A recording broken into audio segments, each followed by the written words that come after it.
20 minutos sobre las 11 de la noche, iniciamos aquí el segundo tramo del programa de hoy. Lo vamos a hacer con Manuel Fernández Blanco, muy buenas noches. Roberto Blanco Valdés, buenas noches. Buenas noches. Gonzalo Caballero, buenas noches. Y Buenas continuamos noches. con Domingo San Pedro. No sé si tuvisteis ocasión de escuchar al presidente de la Xunta y os pido una impresión general de lo que ha dicho. Roberto.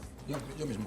Sí, bueno, yo creo que al margen de otro tipo de cuestiones, de política, diríamos, de gestión, yo creo que lo más sobresaliente desde mi punto de vista es que estamos obviamente en un momento preelectoral y que se le nota seriamente preocupado con Ciudadanos, ¿no? Yo creo que hay una preocupación notable con Ciudadanos, no solo por los votos que les pueda quitar Ciudadanos a los populares, sino por qué va a hacer Ciudadanos con los votos que obtenga. Yo creo que este es una de las grandes incógnitas que probablemente Ciudadanos tendría que ir aclarando, ¿no? Porque decir, no se puede obtener varios millones de votos, en fin, o muchos cientos de miles de votos, sin que la gente sepa qué vas a hacer con ellos, ¿no? En un país democrático normal esto habría que aclararlo previamente, ¿no?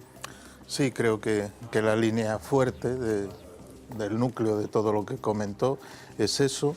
Se ve que el auténtico enemigo es Ciudadanos. El adversario, más que enemigo, ¿no? Enemigo electoral. Sí, ¿no? sí. Me parece que el presidente de la Xunta ha hecho una distinción entre convencer y deslumbrar, ¿no? Sí. Que me parece que tiene su miga, ¿no? Es decir, cuando él aparte insiste en que para un político no se trata solo de que se exprese bien, sino de que tenga razón. Yo creo que Alberto Núñez Feijóo se expresa muy bien. Y que tiene un discurso consistente, probablemente por eso es el mejor candidato que pueden tener en Galicia. Pero también es verdad que cuando un político tiene que defender probablemente aquello en lo que no crea del todo, aparecen también fisuras en el discurso, ¿no? Hizo un lapsus que como psicoanalista me pareció muy ilustrativo, que él dijo a legislatura galega terminará a finais do 2015, no de 2016. Ah, pensé que te referías a lo de abril, porque ahí también hubo... No, no. Bueno. No, fue un error.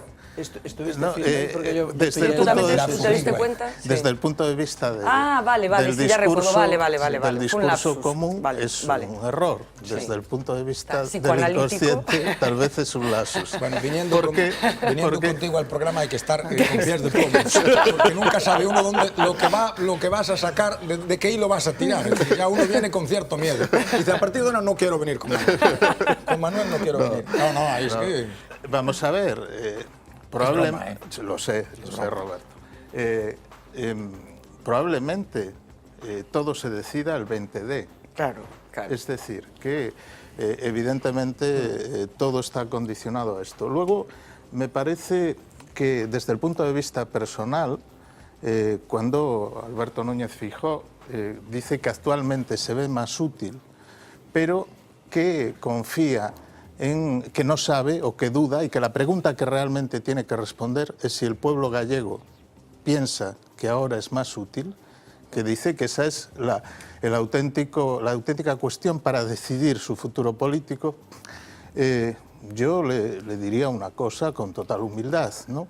Y es que si alguien cree que realmente es el más útil, debe intentar convencer al pueblo de que es el más útil. Y en este caso no valdría esto de o pobo é que máis ordena. Luego, respecto a la cuestión de Baltar, creo que pasó de puntillas. Me parece que, bien, él debe escuchar los vídeos, no solo el fiscal. Bueno, yo creo que seguro que los escuchó. Bueno, Otra cosa pero... es lo que, claro. Y me parece porque, digamos, sigue una línea argumental ahí que conocemos, se tiene que pronunciar el fiscal, etcétera, pero, como hemos destacado otras veces, una cuestión es la responsabilidad judicial y otra... Bueno, no dijo política. si le gustaría o no que hubiera un candidato alternativo, lo cual a lo mejor también es una forma de pronunciarse, ¿no? Gonzalo Caballero. Bueno, a ver, yo creo que ha sido una entrevista de Feijóo en su estado natural, creo que con poco fondo, y creo que con pocos titulares también de pocas novedades. Es decir, creo que he visto al Partido Popular en la figura de su presidente en Galicia jugando a la defensiva. Es decir, poco planteamiento en clave electoral para las elecciones generales para el país, poco planteamiento en clave gallego, muy el discurso en la línea general de las coaliciones y de los acuerdos, y en algunos centros, cuestiones de estas, como apuntaba Roberto, un punto de inflexión es estos días justamente el tema de que Ciudadanos ha dicho ayer, Albert Rivera, que no va a apoyar a Mariano Rajoy como presidente del gobierno en una investidura, y esto desde luego es para el Partido Popular algo que supone un nuevo escenario, porque claro, cuando dice la figura de Rajoy, lo que está planteando no es que no pueda apoyar al PP, sino otro candidato, pero ayer lo ha dicho de forma bastante clara, ¿no? Y entonces el discurso, el debate se ha planteado en cuestión muy tacticista, es decir, su clave de coaliciones, con el miedo a Ciudadanos, el planteamiento de asumir que hay un descenso electoral del Partido Popular en Galicia y que con esos 12, que es desde luego un resultado notable, no hay que quitarle también mérito a una comunidad, pero que juega a mantener ese escenario. Creo que cuestiones de las candidaturas, apuntaba Manolo el tema, por ejemplo, de Baltar, pues que no ha quedado claro. Yo creo que tampoco se ha solventado, se ha justificado de forma adecuada la presencia de Louzán en una operación rara, extraña, y que además creo que para poco beneficio electoral del PP, al final meten un escenario de debate sobre imputaciones y demás en la campaña que no creo que beneficie al PP, y que la única clave es hasta qué punto Louzán tiene tanto poder todavía como para que Feijóo no sea capaz de cortarle las alas y de eliminarlo de una candidatura en la cual lo único que le puede dar es problemas, y creo que pocos beneficios y poco voto. Y en general creo que esta es la dinámica de cómo estamos, en un debate electoral bastante plano, sin contenido de grandes cuestiones de proyectos, y creo que el PP tiene que redimensionar su discurso para conseguir situarse en la esfera de los 120 y tantos diputados y no jugar simplemente al discurso plano, porque los demás le están ocupando mucho debate mediático. Ciudadanos, PSOE, etcétera. Dejadme, porque las encuestas han empezado a florecer como las margaritas en primavera. Llevamos ya tiempo, pero parece que en esta ocasión, teniendo en cuenta el nuevo panorama electoral, bueno, pues hay una avidez mayor por saber lo que están pronosticando los estudios demoscómicos. Nos vamos a detener en la que ayer publicaba La Voz de Galicia, realizada por Sondaxe, con resultados muy interesantes que tienen que ver bueno, con el conjunto del Estado, pero también con una proyección de voto aquí hacia Galicia. Uxía Rodríguez ha estado pendiente de todo lo que tiene que ver con esta encuesta. Adelante. Pues efectivamente muchos titulares nos deja esa última encuesta de Sondaxe para La Voz de Galicia, con un panorama político que en resumen sería muy distinto a lo conocido hasta ahora, pero vamos a empezar por el principio, porque el Partido Popular, según esta encuesta de Sondaxe, ganaría las elecciones con un 29,4% de los apoyos. Por el camino de estos 4 años se dejaría más de 15 puntos y aún así, como vemos, lograría resistir, sacando bastante ventaja a sus rivales. Precisamente en sus rivales está la clave. Ciudadanos irrumpiría en el Congreso, convirtiéndose en el segundo partido más votado, por delante de un PSOE que, con Pedro Sánchez a la cabeza, obtendría los peores resultados de toda su historia, del 28,7% de Rubalcaba en 2011 al 19% que le otorga esta encuesta. Por detrás Podemos, el fenómeno que se ha ido desinflando. Los de Pablo Iglesias se quedarían en el 13,9%. En cuanto a los partidos gallegos, Sondaxe pronostica un 1,3% de los apoyos para En Marea y un 0,3% para el BNG. Recordemos que los nacionalistas obtuvieron en 2011 un 0,75%. Con este panorama, las combinaciones posibles son varias pero complicadas. Se confirmaría la muerte del bipartidismo y el Congreso más plural de la historia, pero también la inestabilidad que puede llevar a Peraltada. PP y Ciudadanos sumarían juntos casi el 51% de los escaños en el Congreso. Podemos y PSOE solo rozarían el 33%, que se convertiría en un 37% con Izquierda Unida. Otro posible bloque entre Ciudadanos y PSOE superarían el 40%, añadiendo a Podemos, llegarían al 54% de los apoyos. Lo único claro parece estar en la llave. Ahora mismo la tendría Albert Rivera, que ya ha dicho que no apoyará ni a Sánchez ni a Rajoy.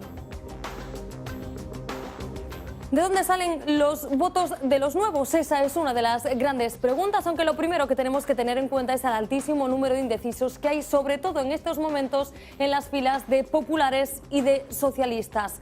Aún así, podemos ir intuyendo tendencias. Ciudadanos, como vemos, se nutre sobre todo de los antiguos votantes de UPyD, pero también del Partido Popular.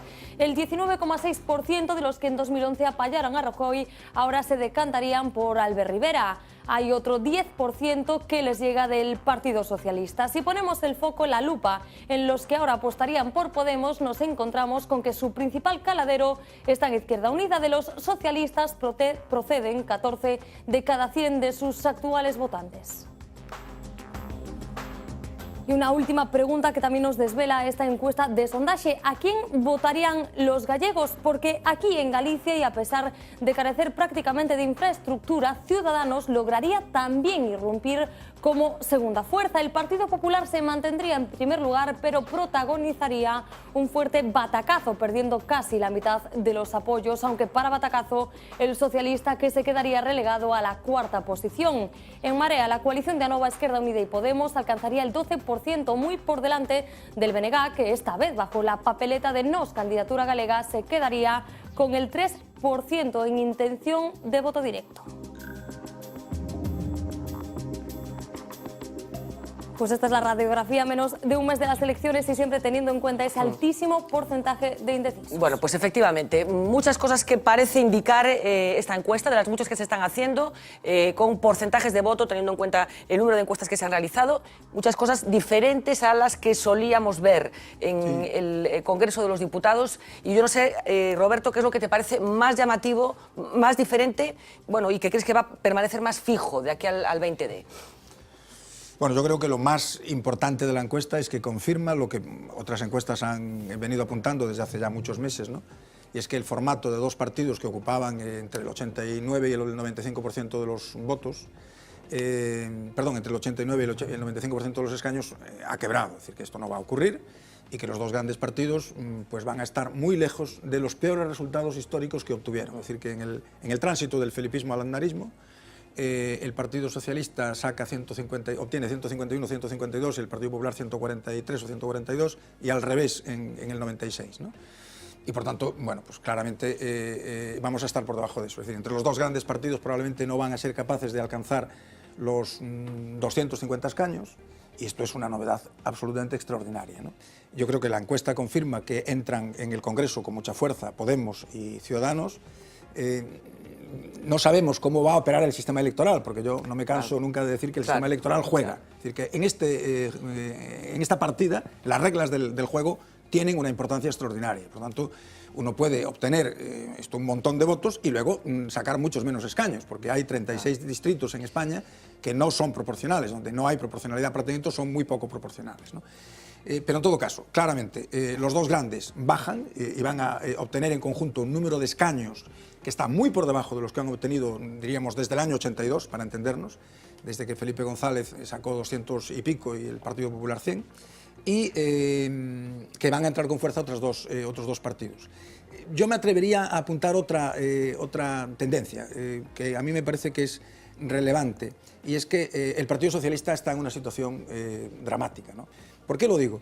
Porque es razonable que un partido que gobierna, que ha gobernado 4 años con un programa de ajuste de caballo, baje. Esto es natural, es lógico que un partido que ha gobernado durante 4 años y ha llevado a cabo... Y que viene unos resultados buenos ¿no? para Pero ellos. es decir, que baje quien ha gobernado durante 4 años, cometiendo los errores que cometen los gobiernos, y en el caso del Partido Popular en esta legislatura, algunos que no cometen los gobiernos, es decir, hay errores de pura torpeza. La reforma judicial, meterse en el fregado del aborto para luego dar marcha atrás, etcétera, ¿no? Pero, en todo caso, hay una parte de coste que uno tiene que asumir, que es el coste derivado de la política económica que haces. ¿Que ha dado buen resultado la política? Tú sabes que defiendo que los resultados de la política económica han sido positivos, en el sentido de que estamos creciendo y estamos generando empleo por primera vez desde que se inició la crisis, pero en todo caso, lo extraño no es que baje quien gobierna, que baje quien gobierna es natural. Lo extraño es que pueda bajar quien está en la oposición. Esto es lo que es verdaderamente llamativo de la encuesta. Y los resultados del Partido Socialista, yo no tengo la impresión, aunque suelo fiarme más de las encuestas que de mis impresiones personales, pero en fin, no tengo la impresión de que esto que apuntan algunas encuestas de que Ciudadanos pueda ponerse por delante del Partido Socialista vaya a suceder. Yo creo que no va a suceder. Sí.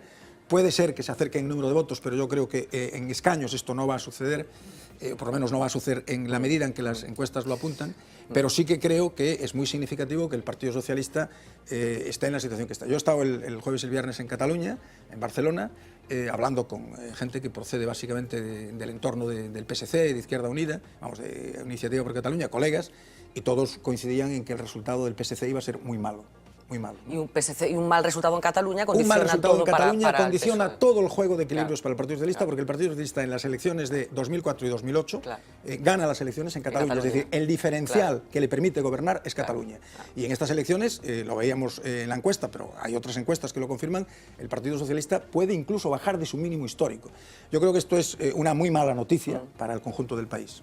Gonzalo, desde el Partido Socialista, ¿tú qué crees? A ver, bueno. ¿Qué crees que está pasando en el PSOE, que no acaba de encontrar su suelo? Yo creo que, a ver, lo que está reflejando, yo coincido en el análisis de lo que es relacionado con el Partido Socialista, que es una situación problemática. Es decir, al final, el Partido Socialista, que ha tenido el peor resultado que ha tenido en la historia democrática en las últimas elecciones generales, cuando se presentó Rubalcaba y que se hizo un cambio de una operación para intentar reflotarlo, es cierto que con 1000 circunstancias encima de la mesa de cambio, pero el Partido Socialista no ha conseguido revalidar su posición de principal fuerza de la oposición con nitidez. ¿Pero tiene que ver todo con la herencia de Zapatero, digamos, o tiene que ver con que el partido no ha sabido reconstruirse, digamos, o tomar decisiones que permitieran olvidar la herencia de Zapatero o superarla? ¿Se ha equivocado el partido en los liderazgos, en la estrategia? ¿En qué se está equivocando el PSOE para no acabar de remontar? Yo creo que es una mezcla de distintos fenómenos. Es decir, en el origen hay una determinada situación que viene marcada fundamentalmente por una cuestión de la política económica y de cómo el Partido Socialista atiende el factor de la crisis. Electoralmente es lo que determina el cambio de ciclo y el finiquito del gobierno socialista de Zapatero. Es decir, en el momento en que se da el giro a la política económica, esto empiezan a ser 2 años hasta el final del mandato, que primero no se reconoce la crisis, después se tiene que reconocer de forma abrupta, no se consigue redimensionar y ahí se pierde. Y algunos lo hemos planteado en la organización, algunos recordamos y dijimos en la organización, en absoluta minoría, que a veces era mejor perder el gobierno que perder la credibilidad y que ese cambio que estábamos permitiendo iba a implicar una pérdida de credibilidad con nuestras bases que nos iba a costar décadas recuperar. Es decir, que era un quiebro histórico en la etapa democrática del Partido Socialista desde la transición hasta la actualidad. Y a partir de ahí, el escenario electoral en el que nos movemos está dando una tendencia a la baja al Partido Socialista. Es decir, es que las encuestas, el problema que nos están dando es que, por mucho que haya posibilidades de gobierno con coalición, que ahora voy a hacer una referencia de cómo puede ser la estrategia de coaliciones, pero claro, a ver, la encuesta de sondaje salía ayer. Hoy sale la encuesta del Diario y sale la encuesta de ABC. Claro, todo el escenario electoral de encuestas, o sea, haces una ponderación de encuestas, al Partido Socialista no lo están poniendo en una mejor situación electoral que hace 4 años. No hay encuestas. Incluso cuando el país saca, que son las que mejor suelen tratar en general, porque es una encuesta que no es electoral, da una mejor tendencia. Aún es así, una encuesta que en realidad el país no es encuesta. Claro. Sí, es demoscopia, que al final es una cosa rara, es una ¿no? sensibilidad de voto, Sí, le llaman. sí. Y que cocina los resultados para ver cómo es la tendencia electoral sin ver directamente la tendencia de voto.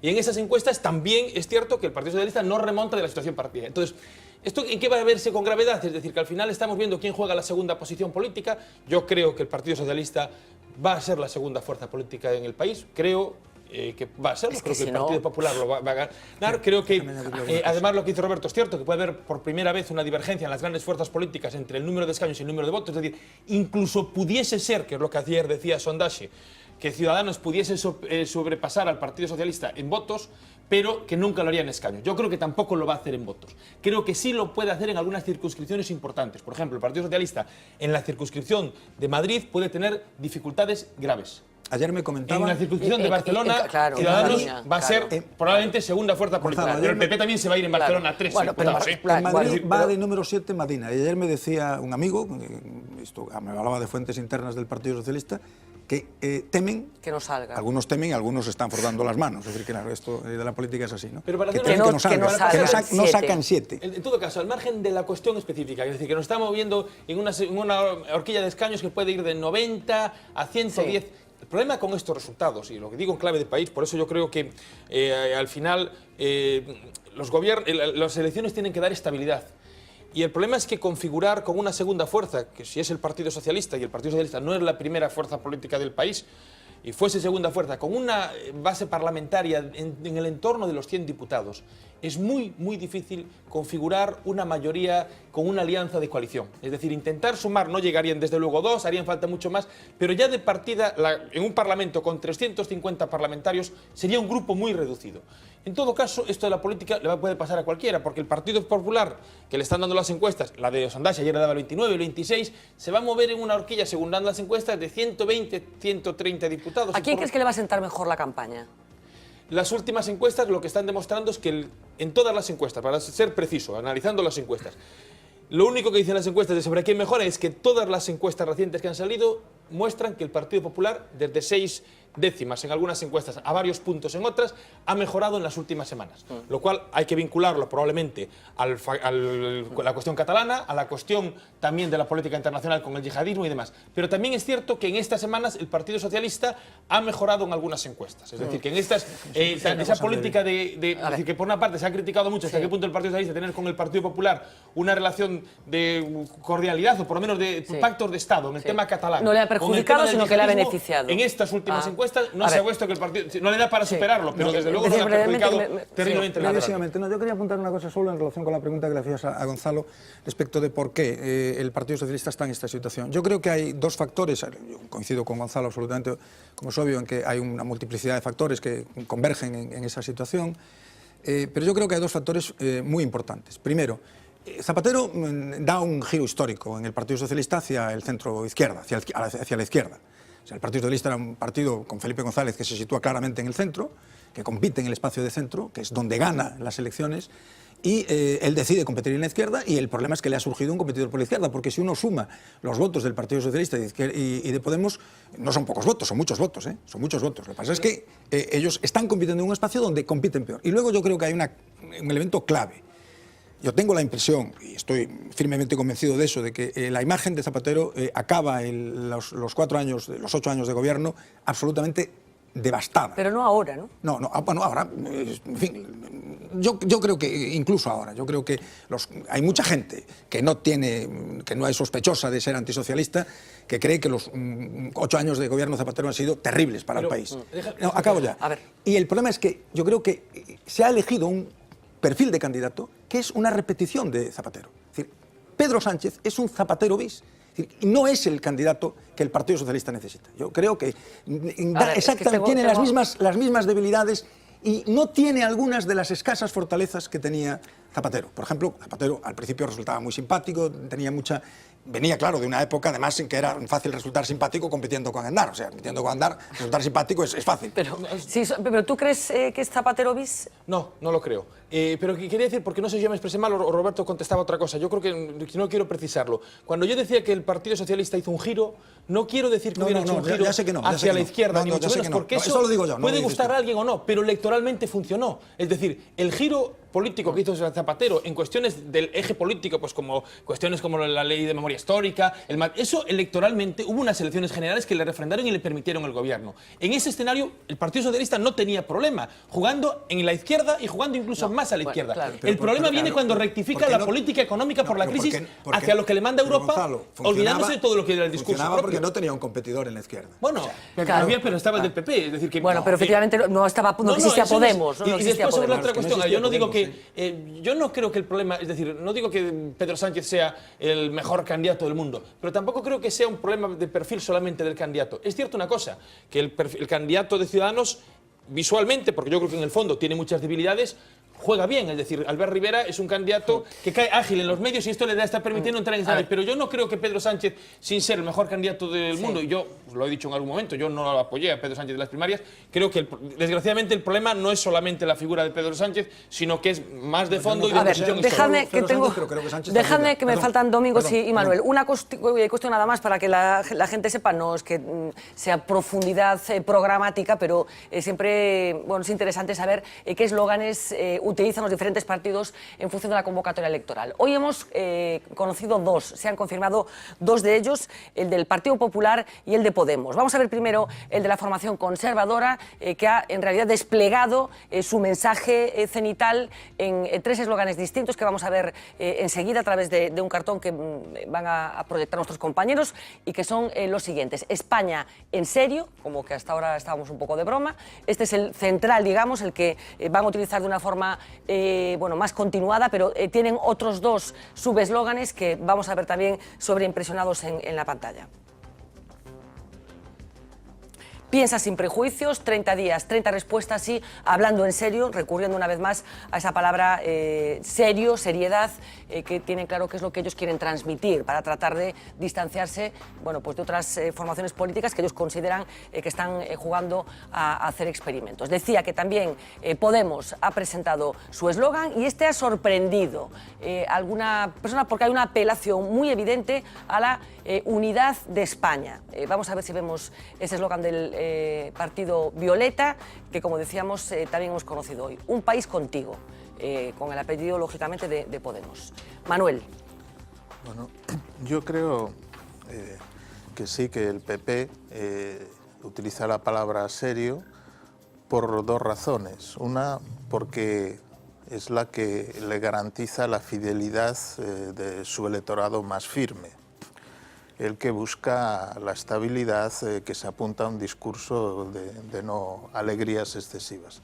De hecho, Mariano Rajoy yo creo que es la palabra que más repite en todos sus discursos. ¿Tú crees que es inteligente, o sea, que es una estrategia acertada? Yo creo que ahora tiene más éxito, y tiene más éxito, lo comentaba Gonzalo hace un momento, ¿no?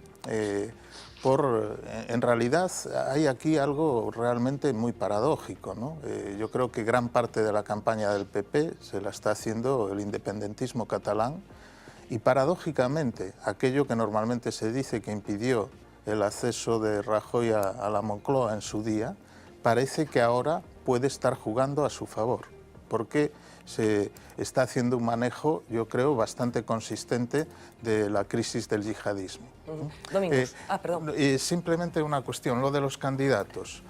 A mí me parece que es fundamental hoy en día. Es tan fundamental que Albert Rivera va a conseguir unos resultados electorales y solo se conoce a Albert Rivera por la inmensa mayoría de los ciudadanos como representante de Ciudadanos.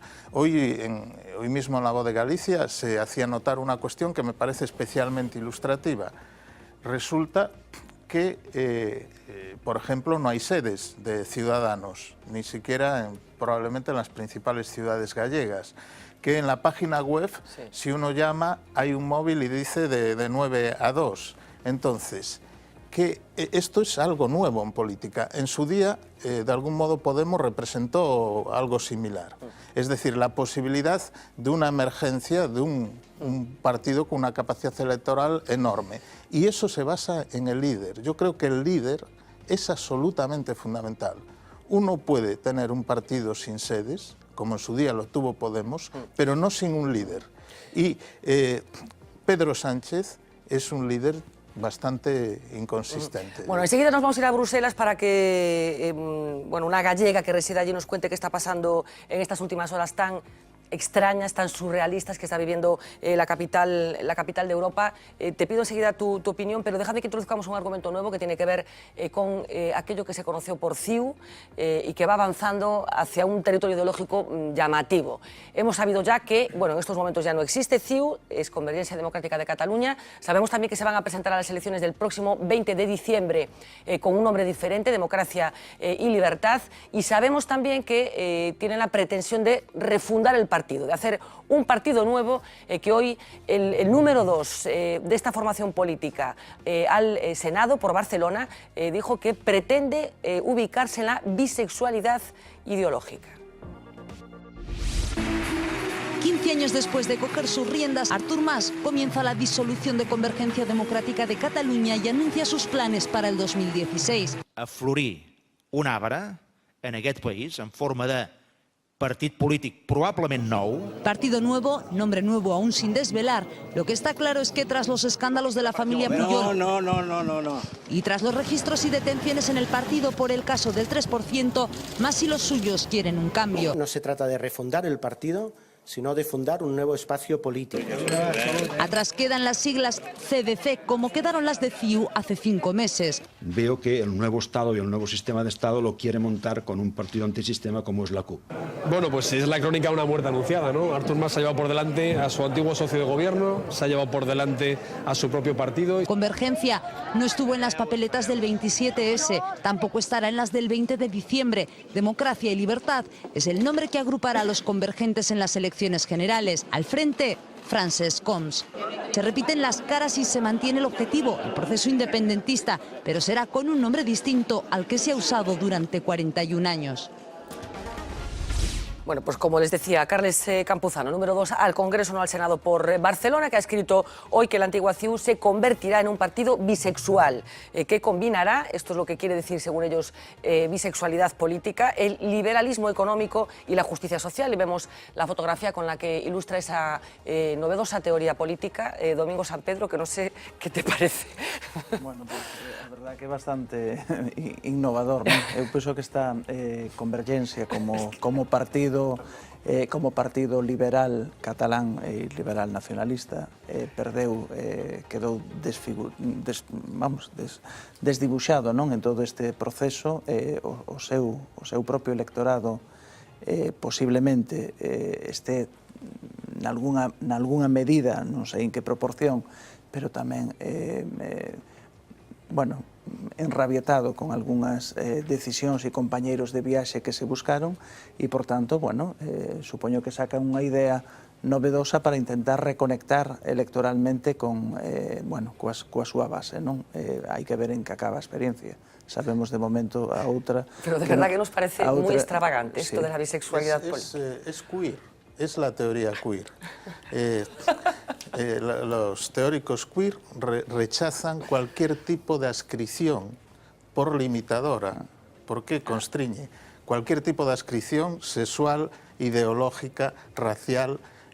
Entonces defienden que tiene que haber una variedad, que cada uno puede ir asumiendo diferentes roles, pero, ¿de verdad modos que creéis de vosotros goce que el votante tradicional momento. de CiU, ese burgués catalán, no le llama un poco la atención esto? Van a quedar reducidos a la mínima expresión, pero dirán qué es eso de bisexual. Claro.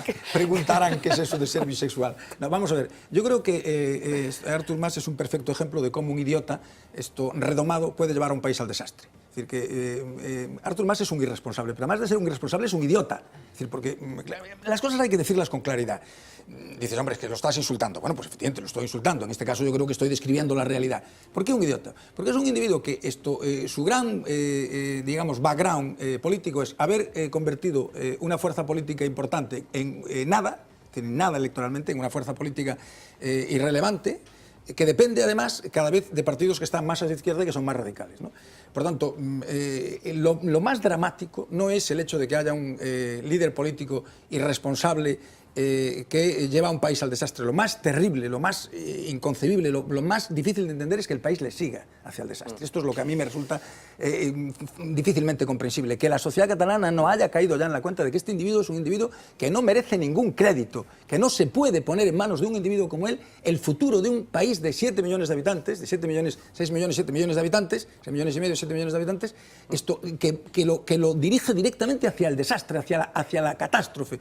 Algunos han reaccionado tarde, como Durán y Lleida, que tiene una gran parte de responsabilidad en lo que ha ocurrido, y yo me imagino que lo que expresa Durán y Lleida es la opinión de una buena parte de los votantes tradicionales de CiU, que incomprensiblemente siguen esto detrás, esto como borregos de una... bueno, de todas maneras, también lo que es la deriva electoral de deriva electoral, Convergencia, claro, es terrible, también es la que terrible, es. Domingo, sí. me quedaba un poco por escuchar tu análisis de lo que va a pasar el 20 pero déjame que completemos porque el pasado domingo, ayer domingo, el presidente de esta casa, Santiago Rey Fernández Latorde, publicaba un artículo en las páginas de La Voz de Galicia, titulado Votemos, en un artículo que se hablaba de Cataluña, pero lógicamente mucho de Galicia.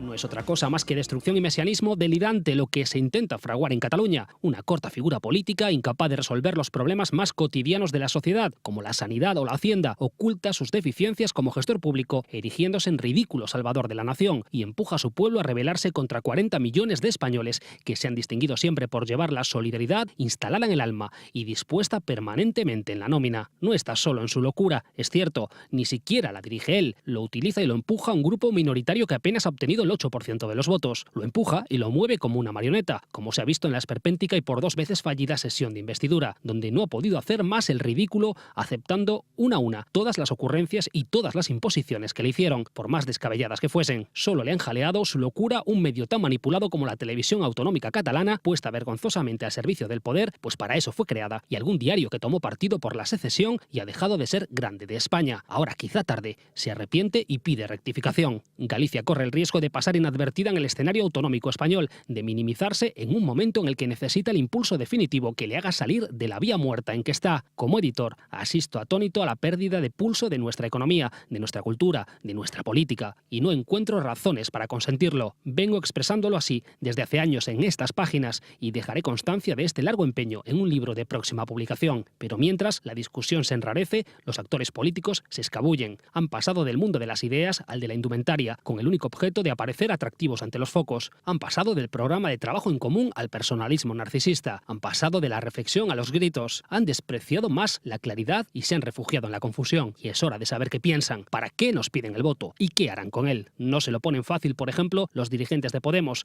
que juegan a la ambigüedad mientras naufragan enfrascados en sus luchas por el reparto de poder, tan propias de la casta que critican. Su largo culebrón con las mareas en Galicia y sus sonoras entradas y salidas en Madrid no dejan de ser el reflejo de la confusión y las luchas domésticas en que viven quienes dicen venir a limpiar el viciado aire de la política. Tampoco lo ponen fácil a los electores, los responsables de Ciudadanos, sin más estructura que algunas voces bien intencionadas y una calculada indefinición a izquierda y a derecha. No vive su mejor momento el nacionalismo en Galicia, desangrado por las escisiones y la falta de ideas que hagan compatible su imaginario con el mundo moderno. Y desde luego mucho tendrán que cambiar populares y socialistas para convencer a los electores de que tienen algo ilusionante con lo que recuperar su confianza. Ya nos han traído hasta aquí, al borde mismo de la desilusión y la confrontación. Deben definir su rumbo y a continuación, votemos. Bueno, pues planteamientos así de contundentes los que aparecen en este artículo. Votemos, como decía, firmado por el presidente y editor de esta casa, por Santiago Rey Fernández Latorre. Domingos, habla Santiago Rey de la pérdida de pulso, la pérdida de peso específico de Galicia desde el punto de vista económico, cultural y político. Yo no sé si te parece que efectivamente... Bueno, hay una aproximación hacia una mayor irrelevancia por parte de política, coincidiendo con lo que está pasando en Cataluña, por cierto. Vamos a ver, hai unha parte que é así, porque perde peso específico, porque tamén perdeu porque é unha comunidade menos dinámica poblacionalmente, perdeu representación, é dicir, o número de representantes que hoxe ten Galicia non ten nada que ver co que tiña hai 20 anos. Hai 20 anos pesaba máis especificamente dentro do que son as Cortes, non? E aparte, Galicia, dentro do que o debate que hai aberto en España, o debate sobre financiación autonómica, sobre o modelo territorial, é dicir, ten pouco máis que aportar ca vender o propio modelo que ten e que leva tendo dende hai 30 anos, non? Ou quizáis que o que posiblemente intente trasladar o presidente da Xunta cara a fora vender unha forma de facer política dentro dun contexto moi adverso como foi a crise económica, non? De que é posible xestionar con un corsé moi grande unha administración pública, neste caso unha comunidade incluso histórica, e que é posible facelo ben sin incumplir mandatos de déficit, de débeda pública e todo eso. É dicir, ese basicamente o que Galicia pode vender no conxunto do Estado, pero máis alá diso... Roberto? Sí, vamos a ver, a mí me parece que hay dos ideas del artículo especialmente relevantes, ¿no? Por una parte, insistiendo en la pregunta que le hacías a Domingo, ¿no? Es verdad que Galicia pierde peso, como lo pierde Castilla-La Mancha, como lo pierde Asturias, es decir, como lo pierden otros territorios, porque el debate político español, en la medida en que hay debate político en España, que es un debate muy pobre, lo decía, alguno de los que le preguntabais al presidente de la Xunta lo decía, y es verdad, es un debate político muy pobre, lo apuntaba también Gonzalo y lo apuntaba Manuel, ¿no? Es un debate que está secuestrado por la política catalana. Y yo quisiera poner un ejemplo para que quede clara mi idea, ¿no? Se habla de reforma de la Constitución y probablemente hay buenos motivos para hablar de la reforma de la Constitución. Tenemos que repensar si podemos seguir manteniendo una estructura del Estado como la que tenemos, que es extraordinariamente cara, extraordinariamente costosa, extraordinariamente lenta, que no está bien coordinada, que no está bien... A ello hacía referencia también Santiago Rey. Pero de lo que estamos hablando cuando se habla de reforma de la Constitución es de cómo encajar a Cataluña. O sea, el debate legítimo sobre un aspecto fundamental de la vida política, y es en qué medida la reforma de la Constitución puede contribuir a mejorar el funcionamiento del Estado, que es un debate absolutamente necesario, está absolutamente secuestrado por la cuestión catalana. Y de hecho, los que hablan de reforma de la Constitución están pensando básicamente en cómo esa reforma puede servir para encajar a Cataluña, cuando los nacionalistas catalanes no están pensando en una reforma que les permita encajarse mejor, sino marcharse, lo cual no deja de ser esto bastante delirante, ¿no? Y hay una segunda idea que a mí me parece muy importante, y es la idea de la claridad. Es decir, que el llamamiento al voto yo creo que es fundamental. Es decir, efectivamente, los ciudadanos tenemos ahora la oportunidad de votar y tenemos que decidir con nuestro voto el futuro del país, pero es verdad que no sabemos qué es lo que se nos está ofreciendo. Esto es absolutamente cierto. Es decir, en estos momentos el debate es de tal pobreza que no sabemos cuáles son los vectores fundamentales del debate. De hecho, es curioso, y sorprende un poco, yo me imagino que llama la atención, que teniendo, como tenemos, un problema gravísimo que es la crisis económica, el debate económico esté prácticamente desaparecido de la política española. Prácticamente desaparecido. O el debate de la reforma de la administración, en el que insiste mucho en ese libro que se publicará esto próximamente, Santiago Rey. El debate de las reformas administrativas, de las reformas públicas, está desaparecido del debate político. Sí, es muy llamativo, efectivamente. Llamativo. Viniendo de donde venimos... Nadie habla de economía. Entonces, economista Gonzalo, ¿Cómo que salimos? no se esté hablando de economía. No es sorprendente, Gonzalo. Yo coincido totalmente. Es decir, yo creo que es un hándicap que está existiendo en la sociedad española. Al final es cierto que existen nuevos acontecimientos que están teniendo otro protagonismo, todo el rato. Pero yo lo he dicho siempre, es decir, al final la crisis institucional es parte de mis trabajos académicos, y es que la crisis institucional que ha vivido la sociedad española en los últimos años, y llamemos por crisis institucional desde el fenómeno catalán hasta la desconfianza en la política, hasta la idea de la corrupción que aflora más, tiene detrás el sustrato de la existencia de una crisis económica. Sin esta crisis económica, pues no hubieran ocurrido, por lo menos como han ocurrido las cosas, y sin la crisis no ocurría ni el distanciamiento de la política, ni afloraban todos los casos de corrupción que habían existido 30 años. Y probablemente aflorarían nuevos partidos tampoco. Ni nuevos partidos, evidentemente. Claro, es que a ver, el equilibrio institucional, es decir, lo que Roberto dice, el equilibrio, yo lo he intentado explicar, no sé si suficientemente aquí varias veces, es decir, el equilibrio institucional que surge de la transición dura en este país 30 años y de repente llega un shock económico que mueve ese equilibrio, que hace que los actores que son elegidos en función de las reglas de ese equilibrio tengan algunos intereses por cambiar el equilibrio existente y que las piezas del puzzle estén encima de la mesa y se muevan. Que nos interese tampoco entonces hablar de economía. Claro, a eso voy. Es decir, claro. si la sociedad española mantiene el pulso del crecimiento económico y lo hace con una determinada política de distribución que permita tener más inclusión económica y social, todos estos debates van a tener otro escenario. Es decir, el problema catalán, si de repente tuviese la Generalitat más dinero y más capacidad, sin duda se va a replegar los puntos suficientes en intención de voto como para que eso se amortigüe. Sí, pero, el fenómeno de la corrupción, no digo que se solucione, pero desde luego, el hecho de que la preocupación de la corrupción se haya manifestado ahora es consustancial a la existencia de la crisis. Cuando no había crisis, los temas de corrupción existían igual. Y los ciudadanos, cuando tenían empleo, podían cambiar de coche, podían irse de vacaciones en el 2007, no les preocupaba el hecho, muchos casos no les preocupaba que el sistema electoral funcionase mal. Déjame sobre el artículo. Hago rápidamente 3 ideas. Yo creo que, uno, en la línea de lo que se ha hablado, falta debate de fondo. Yo creo que esa idea, lo que se traslada en ese artículo, que lo que plantea es justamente, entre otras cuestiones, la pobreza de la calidad política. Es decir, la mala calidad de la política, que se visualiza en distintas organizaciones políticas. Y también la falta de debate de fondo sobre el rumbo que se quiere ir, yo creo que es algo que está siendo central. Y que estamos en una política volátil en la cual todo se decide el voto y voy a votar esto mañana cuando hay cuestiones centrales. Eso es un reto especialmente para la izquierda. Es decir, si el Partido Socialista quiere tener la capacidad de gobernar en cuestión de política económica y también en política de Estado, tiene que dejar claro qué va a hacer para conseguir garantizar, por lo menos mantener el ritmo de crecimiento económico que está viendo y a la vez haciéndolo de forma coherente con una política de redistribución que haga mejorar algo de lo que plantea el Partido Popular. Y sobre la situación de Galicia, quiero hacer también una reflexión. Y es la siguiente. Galicia, es decir, en términos políticos y electorales. Y es que en los últimos años, al margen de que es cierto que se han perdido el número de diputados y que hay muchos factores económicos y pérdida de población, después existe un factor político en la dinámica electoral que influye. Y en las últimas legislaturas, probablemente muchas, pero desde luego en las últimas, Galicia ha tenido referencias políticas en los gobiernos del país. Se los tuvo en el gobierno de Zapatero, con un vicesecretario general, un secretario de organización, que luego fue ministro de Fomento, y desde luego lo está teniendo ahora, en el cual, pues a lo mejor Rajoy no está atendiendo cuestiones que debería atender en Galicia, pero desde luego el presidente del gobierno de España sabe, pues desde dónde está la LIN, a dónde está la Estrada o dónde está Ponteareas, ¿vale? Cada uno...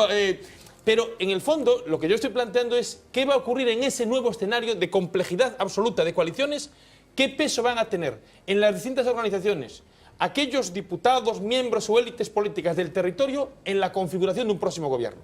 Por ejemplo, en las dos fuerzas políticas emergentes, en donde Ciudadanos está ausente en la organización política a nivel del Estado, o en el caso de Podemos, en donde se va a ir con una coalición que puede tener una clave muy importante en Galicia, pero que va a estar desdibujada con miembros de Izquierda Unida, Mareas, y eso es algo importante, porque a la hora de hacer coaliciones de gobierno habrá que llegarán allí y dirán, pues yo con mis 60 diputados tengo estas prioridades, y otro llegará con su lista y tengo yo, y tendremos que ver cómo lo hace, y también es un reto para... Vamos fatal de tiempo, y nos queda una pausa de publicidad todavía, así que, Manuel, que me falta tu punto de vista. Vamos a ver, la idea central para mí del artículo de Santiago Rey es que el discurso político se agota en la dinámica de los políticos. La dinámica interna de en la de la propia política, y eso produce el vacío de la auténtica política. Claro.